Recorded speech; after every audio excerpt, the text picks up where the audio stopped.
दोस्तों, आज की कहानी मुझे मेरे सब्सक्राइबर आरव ने शेयर करी है। उन्होंने मुझे मैसेज किया था और सिर्फ इतना बोला, भाई हम जिस घर में रहते हैं वो घर हमारा कभी था ही नहीं। चलो शुरू करते हैं इस कहानी को। आरव के पापा ने अपनी सालों की मेहनत से एक घर बनवाया था। सब लोग बहुत खुश थे। घर बिल्कुल नया, पेंट की फ्रेश स्मेल आ रही थी, अच्छा चमकता हुआ फर्नीचर। लेकिन कोई जानता नहीं था कि इस घर में पहले से ही कोई रहता है। घर में शिफ्ट होने की बिल्कुल पहले ही रात आरव की माँ ने आवाज़ सुनी, किचन से बर्तनों के बेवजह बजने की आवाज़। उस समय वहाँ पर कुछ हवा भी नहीं थी, बर्तन बस अपने आप बज रहे थे। आरव की मम्मी ने तुरंत ये बात आरव के पापा से कही। आरव के पापा ने बोला, शायद कोई बिल्ली या फिर कोई चूहा होगा, छोड़ो, इग्नोर करो। लेकिन ये सिर्फ अभी शुरुआत थी। अगली रात रात के करीब 11:30 बजे हॉल के दरवाजे अपने आप खुल गए। आरव ने देखा दरवाज़ा धीरे से हल्की सी आवाज़ करके खुल रहा था और हवा का एक भी झोंका नहीं था वहाँ पर।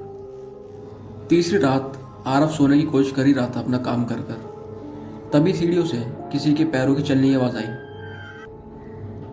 जैसे कोई आदमी भारी कदमों से ऊपर आ रहा हो। आरव ने हिम्मत करके देखा। आरव जीने के पास गया पर उसने देखा वहाँ पर कोई भी नहीं था। अगले दिन उनकी एक घर की पड़ोसी आंटी, जो कि उनके घर के सामने ही रहती थी, वो उनके घर पर आई थी किसी काम से, और उन्होंने एक ऐसी बात बोली जिसने सबको हिला के रख दिया। उन्होंने कहा, इस प्लॉट पर पहले एक आदमी ने घर बनाया था और कुछ साल पहले उसने अपने आप को फांसी में लटका कर मार दिया था। उस वक्त के बाद से यहाँ पर कोई नहीं रहता। आरव के पापा ने बिना देरी किए उनके एक खास जो घर के पंडित थे उनको फ़ोन करके बुलाया। आरव के पापा ने यह सब बात उन पंडित को बताई। फिर उन पंडित जी ने वहाँ पे एक हवन पूजा स्टार्ट करी। जैसे ही पंडित जी ने मंत्र बोलना स्टार्ट करे, उनके घर की लाइट ने फ्लिकरिंग स्टार्ट कर दी। उनके घर की लाइट अचानक से फ्लिकर करनी स्टार्ट हो गई। तभी पंडित जी जोर से बोलते हैं,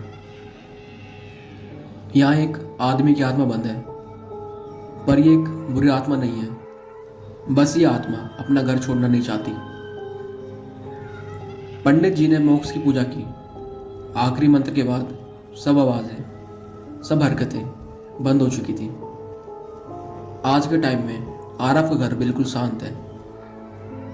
कभी कभी घर हम बनाते हैं, पर उस घर का हक किसी और का होता है। दोस्तों, ये थी एक रियल हॉन्टेड स्टोरी जो कि मुझे हमारे सब्सक्राइबर ने शेयर करी थी।